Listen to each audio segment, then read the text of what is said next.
now we're going to talk about the move-up buyer. And joining me right now is Renee Roberts from Success Real Estate in Canton. And Renee, there's a lot of people out there that are looking to sell. Maybe their family's growing and they're looking to upgrade. How should they do it? Should they be finding their new home first before they sell, or vice versa? I mean, in a typical market, I would say yes, but right now what I'm telling people to do is list your home now, get ahead of that spring market, and go out. Buyers are nervous because there's nothing on the market, so the inventory is really low, and what's happening is it's preventing those folks from putting their house up because they're scared they're not going to find something.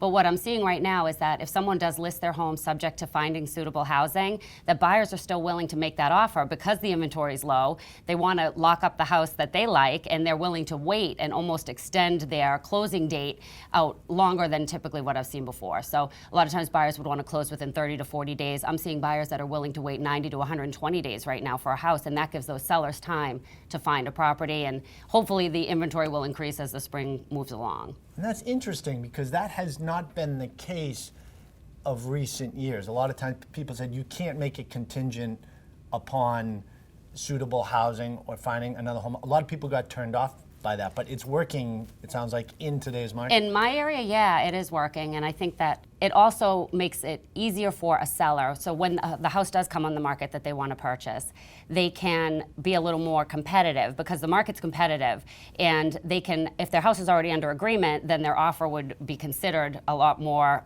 often than if they didn't have their home already on the market. A lot of times if a seller puts an offer in and they haven't listed their home yet, then the house that they're buying doesn't want to deal with them because they haven't even listed their house. So at least they can go in and put a compelling offer in and say, my house is already under agreement when they make that offer, and chances are they're going to be buying in a competitive market as well. So makes a huge difference.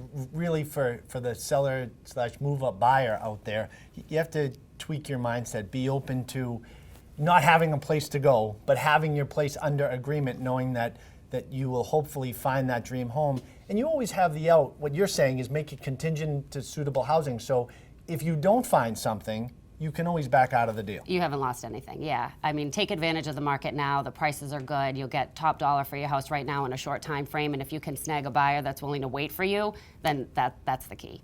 Great information. Thanks, Renee.